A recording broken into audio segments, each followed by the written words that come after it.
Tipitaka atau Tripitaka merupakan kitab suci agama Buddha yang berisi kumpulan sejarah tentang agama Buddha selama 45 tahun mengajarkan Dharma.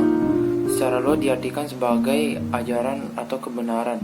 Dalam konteks agama Buddha, Dharma juga diartikan sebagai ajaran Buddha. Kata Tipitaka atau Tripitaka sendiri berarti 3 keranjang. Keranjang di sini diartikan sebagai wadah atau kumpulan. Ketiga kumpulan tersebut adalah kumpulan ajaran tentang Vinaya, Sutta, dan Abhidhamma. Secara garis besar, Tipitaka dibagi menjadi 3 bagian besar, yaitu pertama Vinaya Pitaka, kedua Sutta Pitaka, dan ketiga Abhidhamma Pitaka. Yang pertama Vinaya Pitaka. Vinaya Pitaka berisi hal-hal yang berkenaan dengan peraturan-peraturan bagi para biku dan bikuni. Selama 20 tahun awal pembayaran ajaran, Sang Buddha tidak menetapkan peraturan untuk para biku dan bikuni. Pada peraturan selanjutnya baru dibuat seiring munculnya kejadian-kejadian yang melatar belakanginya. Vinaya Pitaka terdiri dari 3 bagian, yaitu Sutta Vibhanga, Khandaka, dan Ariwara. Yang pertama Sutta Vibhanga. Kitab Sutta Vibhanga berisi peraturan-peraturan bagi para biku dan bikuni beserta kisah kejadian melatar belakangi ditetapkannya peraturan tersebut. Kitab ini terdiri atas yang pertama Biku Vibhanga yang berisi 227 peraturan yang dibagi ke dalam 8 kelompok pelanggaran. Yang kedua Bikuni Vibhanga yang berisi 311 peraturan yang serupa bagi para bikuni. Yang kedua Khandaka. Kitab Khandaka terbagi atas Mahawaga dan Culawaga. Yang pertama kitab Mahawaga.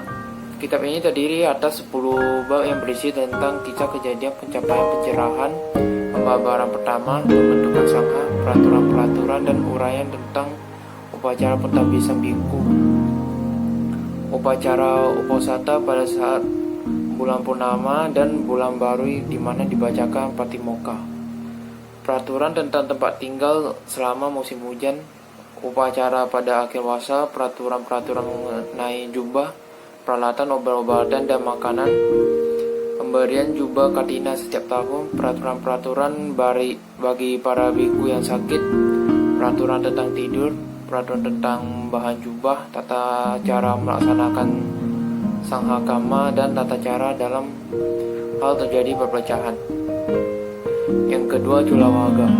Kitab ini berisi peraturan-peraturan untuk menangani pelanggaran-pelanggaran, tata cara penerimaan kembali seorang biku atau bikuni ke dalam sangha setelah melakukan pembersihan atas pelanggarannya, tata cara untuk menangani masalah-masalah yang timbul, berbagai peraturan yang mengatur cara mandi, pengenaan jubah, menggunakan tempat tinggal, peralatan, tempat bermalam, dan sebagainya. Yang ketiga Pariwara. Kitab ini memuat ringkasan dan pengelompokan peraturan-peraturan Vinaya yang disusun dalam bentuk tanya jawab yang dipergunakan dalam pengajaran dan ujian. Kitab Pariwara berfungsi sebagai panduan atas peraturan-peraturan Vinaya. Yang kedua ialah Sutta Pitaka. Sutta Pitaka berisi khotbah Sang Buddha yang disampaikan dalam berbagai kesempatan. Khotbah-khotbah tersebut sangat bervariasi dalam hal isinya dikarenakan disampaikan secara terpisah kepada orang-orang yang berkualitas pemahaman situasi dan kecenderungan yang berbeda. Terdapat khotbah yang ditujukan untuk para biku dan bikuni, dan terdapat pula khotbah untuk umat awam. Sutta Pitaka dibagi ke dalam 5 kumpulan yang dikenal dengan istilah Nikaya. Kelima Nikaya adalah Digha, Majjhima, Samyutta, Anguttara, dan Khuddaka. Dan yang ketiga adalah Abhidhamma Pitaka. Abhidhamma Pitaka ini berisi uraian filsafat Buddha Dhamma yang disusun secara analitis dan mencakup berbagai bidang seperti ilmu jiwa, logika, etika, dan metafisika. Hal itu merupakan penyajian khusus tentang Dhamma seperti yang terdapat dalam Sutta Pitaka. Pada umumnya isinya terdapat dalam sutta-sutta, tetapi yang diuraikan dalam bagian ini adalah bentuk yang terperinci.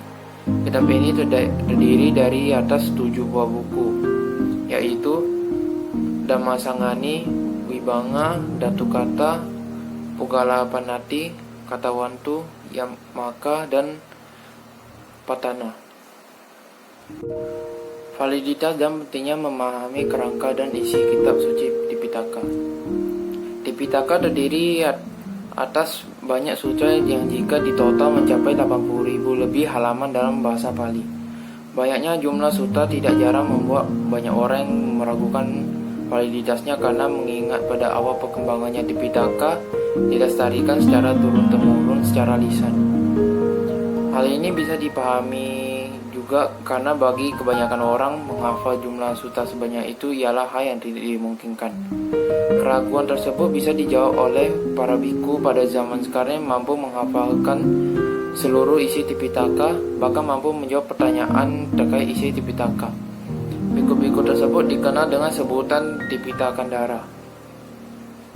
Dinamika dan tantangan kitab suci Tipitaka. Berbagai konsili yang sudah pernah diadakan pada dasarnya didorong oleh pemahaman pentingnya menjaga ajaran Buddha agar tetap murni dan otentik. Konsili-konsili tersebut juga dilatar belakangi oleh fakta sejarah waktu itu, yakni munculnya kejadian yang dianggap bisa merusak kemurnian Tipitaka.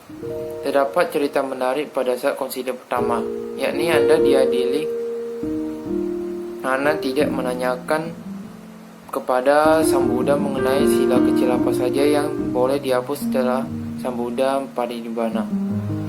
Sebelum parinibbana, Sang Buddha sempat memberitahukan kepada Ananda bahwa terdapat sila-sila kecil yang di dalam Vinaya yang bisa dihapus. Akan tetapi karena kesedihannya akan kondisi Sang Buddha yang akan parinibbana, Ananda tidak menanyakan secara spesifik sila apa saja yang dimaksud. Untuk menjaga keutuhan Sangha, akhirnya Mahakasapa memutuskan bahwa tidak ada sila di dalam Vinaya yang dihapus. Hal ini tidak lain demi menjaga kemurnian Tipitaka itu sendiri.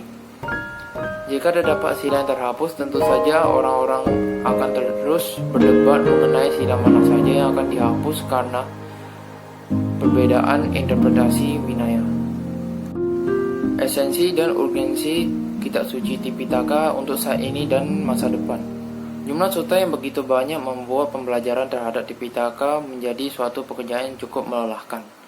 Jika Anda berusaha untuk membaca semua sutra yang ada, tentu saja akan sangat banyak waktu dan energi yang dibutuhkan. Oleh karena itu, Anda perlu memulai dari memahami kerangka penyusunan Tipitaka. Kemudian Anda bisa dengan mudah menentukan sutra mana saja yang sesuai dengan persoalan yang sedang dihadapi. Cara lainnya adalah memulai dari sutra-sutra yang selama ini sudah terkenal dan sering dibabarkan oleh anggota-anggota Sangha kepada umat awam dalam berbagai kesempatan.